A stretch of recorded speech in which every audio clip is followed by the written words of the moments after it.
Assalamualaikum warahmatullahi wabarakatuh. Kita berjumpa lagi di channel ini dan pada kesempatan ini saya ingin membahas sedikit tentang cara menemukan masalah penelitian di dalam makalah ilmiah. Jadi kenapa kita harus membuat masalah penelitian? Karena masalah penelitian ini adalah alasan kita melakukan penelitian, ya.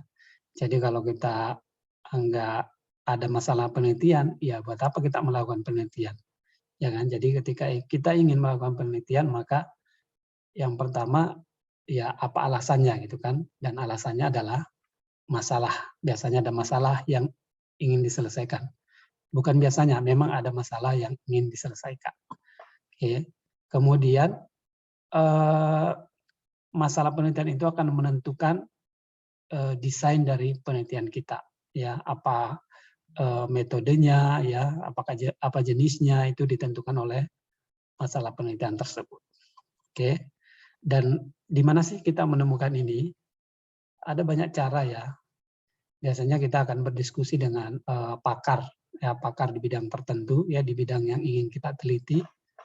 Ya kita berdiskusi dengan pakar dan kita akan mendapatkan masukan, ini ada masalah-masalah yang bisa dicarikan solusi, ya. Bisa juga kita mengikuti event-event ilmiah, ya, konferensi, ya, pertemuan di seminar, workshop dan sebagainya, dan kita berdiskusi dengan orang-orang yang hadir di sana, ya, para peneliti, para ilmuwan yang datang untuk memaparkan hasil-hasil penelitiannya. Kita di situ bisa berdiskusi untuk menemukan masalah penelitian yang bisa kita teliti lebih lanjut, ya. Bisa juga dengan mengamati fenomena-fenomena yang terjadi di lingkungan sekitar kita, ya. Misalnya yang sering terjadi sekarang ini kan ada kebocoran data. Nah, ini kebocoran data ini tentu ada banyak masalah yang bisa kita gali di sana gitu ya.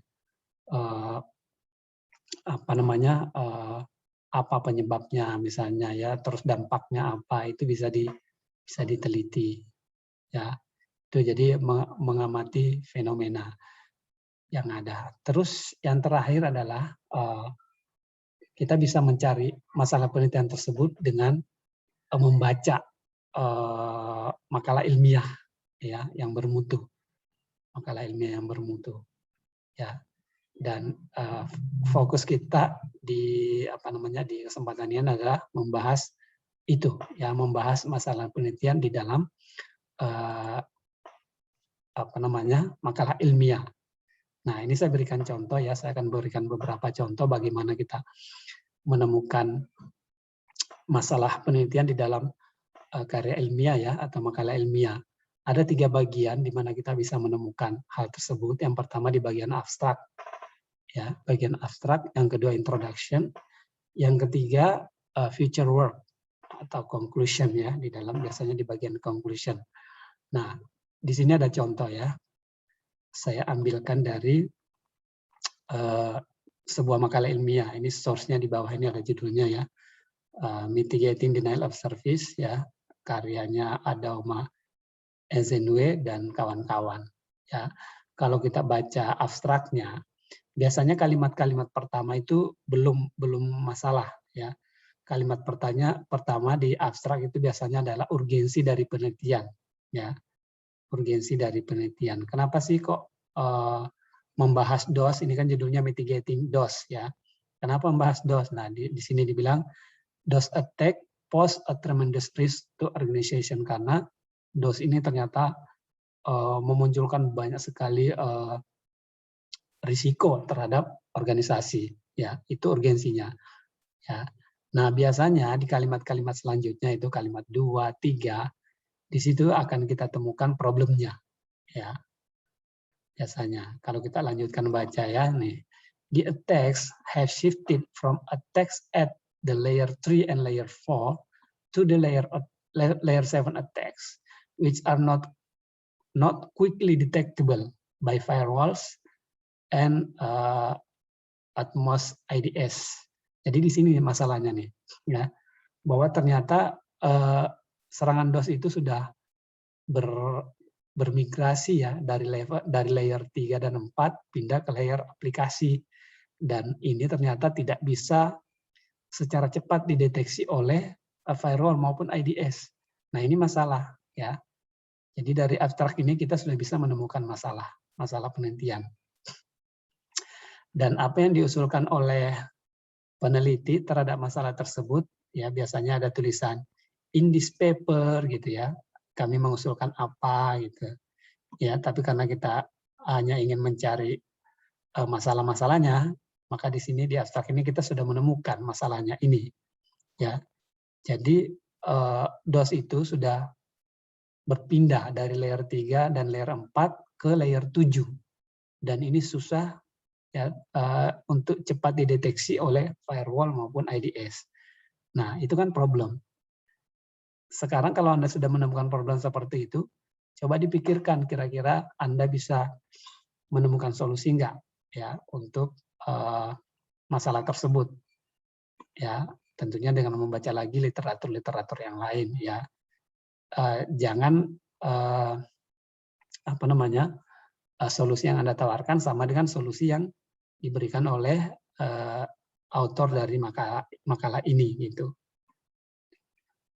Terus kalau kita lihat di introduction ya, masalah ini itu akan lebih detail lagi kalau di introduction. Kalau di abstrak biasanya cuma satu atau dua kalimat. Nah, kalau di introduction biasanya akan dipaparkan satu kalimat itu menjadi satu paragraf, ya, 2 paragraf gitu ya. Nah, kita lihat di sini di paragraf pertama di kalimat keempat nih, dia text move from the network layer which requires massive resources and great bandwidth to perform. Ya kan? Jadi berpindah ya dari layer network ke layer aplikasi. Lalu di bagian bawah sini, the attacks continue to be a major threat to the network of online businesses. Ya, ini. Jadi di bagian introduction itu kita bisa membaca, mencari problemnya ini. Oke. Lalu di bagian feature work, ya ini saya potong ya, karena saya pengen langsung ke masalah. Biasanya di feature work ini adalah masalah baru yang berbeda dengan yang ada di abstract maupun di introduction. Ya, makanya disebut feature work, artinya masalah yang belum diselesaikan. Ya, dan ini bisa kita ambil sebagai pembaca, kita bisa ngambil masalah itu, kita coba selesaikan. Gitu. Ya, jadi di dalam sebuah makalah itu biasanya ada 2 problem yang bisa kita temukan. Yang pertama problem yang diselesaikan oleh author itu, yang kedua problem yang masih tersisa yang menjadi feature work. Ya, di sini kan dia bilang nih, kalau kita baca ya dan selanjutnya, it is reasonable to configuring a free open source and lightweight load balancing algorithm to improve performance, availability, dan seterusnya. Berarti kan ada masalah performance ya dengan solusi yang baru ya, dan bisa dilakukan di sini load balancing algorithm gitu ya. Oke, seperti itu. Jadi kalau kita lihat simpulkan dari 1, 2, 3 ini, yang di abstrak itu masalahnya adalah bahwa serangan DOS pada layer 7 sulit dideteksi oleh IDS dan firewall yang akibatnya sulit untuk memitigasinya. Nah, itu problem. Lalu bagaimana Anda mencarikan solusi? Silakan dipikirkan. Ya, yang kedua, serangan yang berpindah ke layer 7 ya dari layer 3 dan layer 4 menyebabkan banyak konsumsi sumber daya dan bandwidth. Ya. Lalu yang ketiga, algoritma load balancing yang digunakan untuk menghindari DOS masih buruk kinerjanya, ya makanya ingin improve performance-nya. Oke, seperti itu cara mencarinya. Oke. Nah, ini contoh yang kedua. Contoh yang kedua judulnya ini an outsourcing model of alert analysis ya dari Ankit Shah. Nah, sama di abstrak ini awal-awalnya belum muncul problemnya ya. Ini masih urgensi dari penelitian. Lalu dia berbicara ini problemnya di sini muncul nih.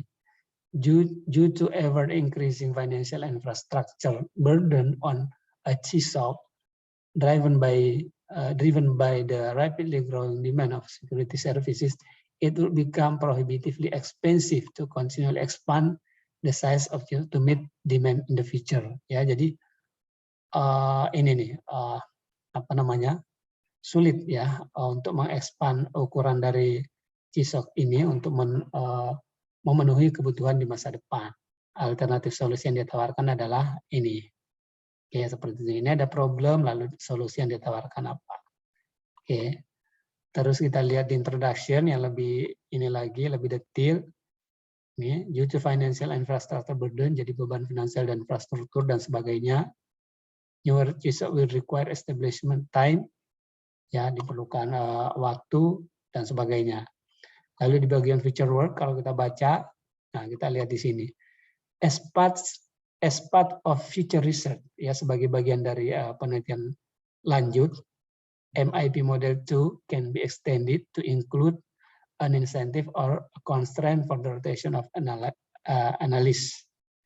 Ya, artinya apa? Bahwa MIP Model 2 ini yang dia usulkan masih ada kekurangannya, sehingga perlu nanti di-extend dengan memasukkan insentif atau constraint atau batasan ya terhadap rotasi dari analis. Oke, ini harus dibaca lebih dalam supaya kita tahu konteksnya ini ya, problemnya.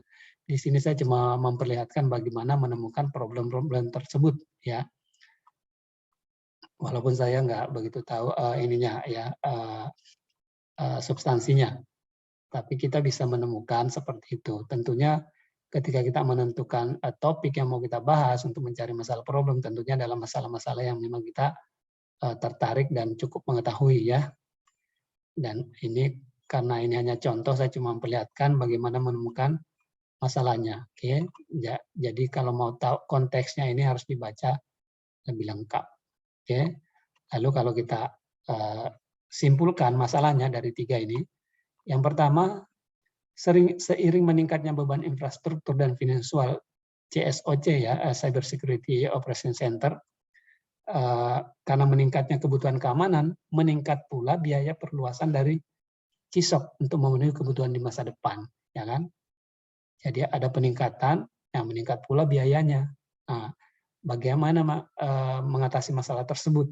Ya, author ini sudah memberikan ini model ya untuk mengatasi hal tersebut. Lalu yang kedua, model outsourcing yang ada sekarang itu tidak cost efektif ya, tidak cost efektif, dan model optimasi eksak juga tidak efisien. Itu juga masalah ya. Yang ketika dia membaca studi literatur bahwa ada model outsourcing, ada model optimasi, ternyata juga ada kekurangannya ya. Lalu yang ketiga ini, karena dia mengusulkan model MIP 2, ternyata untuk mengembangkan itu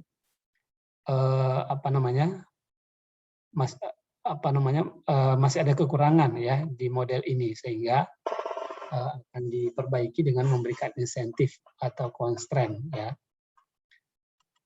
Terus kita masuk ke contoh yang ketiga, ini judulnya Deep Chain, Auditable and Privacy Preserving dan sebagainya, Jiasi Wang dan kawan-kawan. Nah, di sini kita lihat bahwa saya garis merahi ini, dia membahas tentang federated learning yang sekarang lagi cukup menarik perhatian dari para komunitas keamanan siber ya, keamanan informasi. Nah, di sini ada kata however. Nah, biasanya di abstrak itu cara mudah yang lain untuk menemukan problemnya adalah adanya kata kunci however gitu. Ya, however, there are many security problems neglected in federated learning. Jadi, walaupun federated learning ini cukup menarik perhatian, ternyata ada banyak security problem di sana ya yang terabaikan. Ya, misalnya nih, participants may behave incorrectly in gradient collecting or parameter updating, and the server may be malicious as well. Jadi klien maupun server bisa menimbulkan masalah gitu ya, masalah keamanan. Nah, lalu di bagian introduction, masalah tersebut bisa lebih detail dijelaskan ya. Jadi bisa satu paragraf, dua paragraf, 3 paragraf, bisa terpisah-pisah. Kita lihat di sini however kata kuncinya ya. Federated learning itu tidak bisa memproteksi privacy dari training data. Lalu the second problem is bahwa pada skema existing ya pihak-pihak yang terlibat itu menganggap bahwa apa dan seterusnya. Oke. Lalu di feature work di bagian terakhir ini kita lihat of course for transfer learning case the security problems should be redefined and analyzed which are left in our feature work. Jadi ini menjadi feature work-nya. Jadi problemnya di sini adalah ternyata security problem dari solusi yang ditawarkan itu belum di redefine dan belum dianalisis, sehingga pekerjaan lanjutannya adalah menganalisis. Nah itu bisa kita ambil tuh, bisa kita curi. Oke, saya akan menganalisis solusi yang Anda tawarkan, ya menganalisis keamanannya, ya seperti itu. Nah jadi kalau kita lihat di satu itu pada federated learning ada banyak security problem. Ya seperti klien yang bisa berperilaku tidak tepat dan server menjadi malicious. Di introduction, federated learning tidak dapat memproteksi privacy dari training data. Lalu yang ketiga, framework usulan ternyata belum diredefinisikan dan belum dianalisis keamanannya. Oke, itu bisa kita curi masalah-masalah ini untuk kita carikan solusi. Nah, yang keempat, bagaimana kalau penelitian yang akan kita lakukan itu bentuknya survei atau literatur review. Kalau 3 contoh yang tadi, 1, 2, 3 itu semua bentuknya studi empiris ya, jadi benar-benar melakukan penelitian ya. Tapi ada juga yang bentuknya survei ya, itu bisa menjadi makalah ilmiah juga. Bentuknya survei atau review. Review kita menganalisis, mengumpulkan data-data dari makalah-makalah ilmiah yang berupa studi empiris.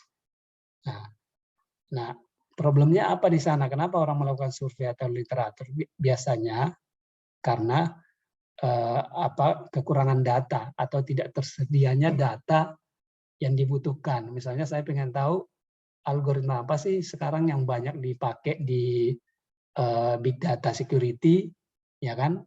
Saya nggak tahu dan mungkin makalah-makalah yang membahas itu belum banyak.